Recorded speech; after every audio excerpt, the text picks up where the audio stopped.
So we've probably done this before, but there's a passage in the Bible at the very beginning where it talks about God creating the first human being.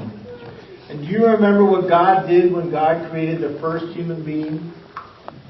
Well, the way that the Bible talks about it is God reached down into the dirt and took some. Now I'm using Play-Doh, but this isn't really mud. But the Bible says He took something like mud and He started shaping this big old piece of mud, and He shaped it into the form of what? What does this kind of look like? Kind of like a human. You're right. God does a much better job than Pastor Mike does. Gumby. That's right. Sort of. Yeah. So He shaped it in the form of a human being, right? But it was just a piece of clay, wasn't it? Is this alive? Can it say hi? Can it love you? Can it listen to your prayers? Or can it pray for you? Of course not. And that's what God said. Well, it's just really good looking. It's better looking than what I did. But God said it needs to come alive. So you know what God did? God took God's breath and went, and it became a living being just like you. Just like you. Became a living being, it said. It became alive. It wasn't a piece of clay. It was a little girl and a little boy.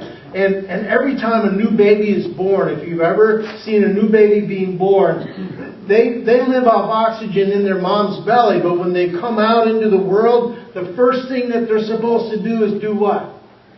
Get breath. Then they cry because, it's different. And that's exactly what it's supposed to remind us. They take in that first breath like God is breathing God's life and love into them. And they're alive. And they're living just like you did when you were born, like me when I was first born.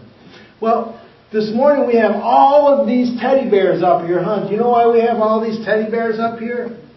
Because we are starting what we call our teddy bear ministry.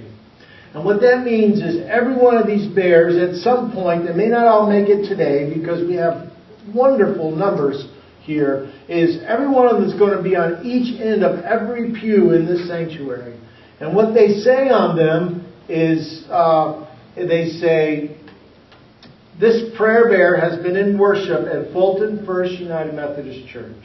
And he or she has heard the scriptures read and the sermons preached and the songs sung and the prayers prayed. Let this prayer bear be a symbol of God's grace and care for you. And then there's a passage on the other back of the Bible that says, the Lord bless you and keep you. The Lord make His face shine upon you and be gracious to you. The Lord turn His face towards you and give you peace. And what we're going to do is place these after you and I pray over them and all of the pews on each end. And so you might come in someday and you're feeling sad and you need a buddy to sit with you for a little bit. Or maybe your mom and dad, or your aunt and uncle, or your grandparents, or your neighbor sitting next to you. And they can just grab one of these. And this is not just for children. This is for God's big kids too, which means the rest of us. And we got to get some in the choir too. Now, here's the other thing. Not just for us, especially not just for us. These are for people you may know. People, neighbors, or friends who are really having a tough time and need a sign that God's loving them. So we're actually getting them not just for us to have in here, but so that maybe you know someone that's sad or just needs a pick-me-up or someone, a little prayer bearer. Correct, Kathy? Kathy DeMott, by the way, this is Kathy, has been the one that's been instrumental in helping get this going. And God has truly kind of weaved in this whole process.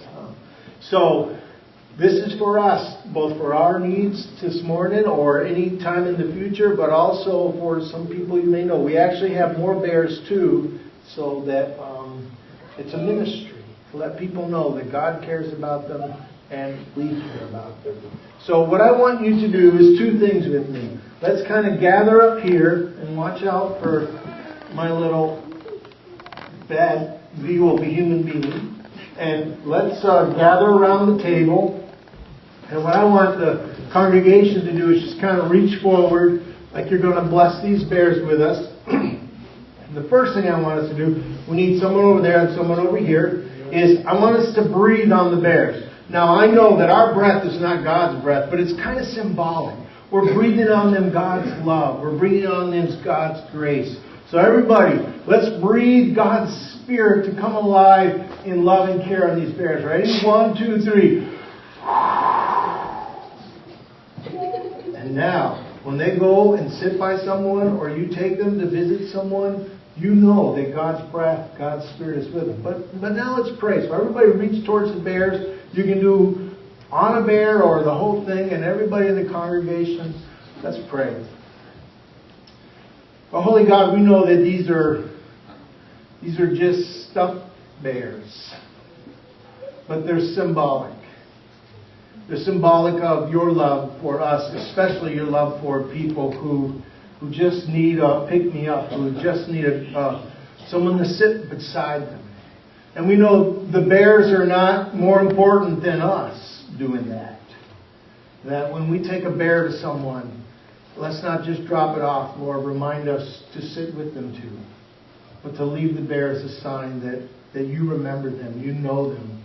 You are ever faithful and your love is unending. Your forgiveness doesn't end. We ask for your Spirit to be upon these bears so that it may be used by you. To be instruments of good news. An object that points to you and brings a smile, a bit of comfort, a place of grace in the heart of a real human being whose life and breath you have breathed. This we ask in Jesus' name. Amen.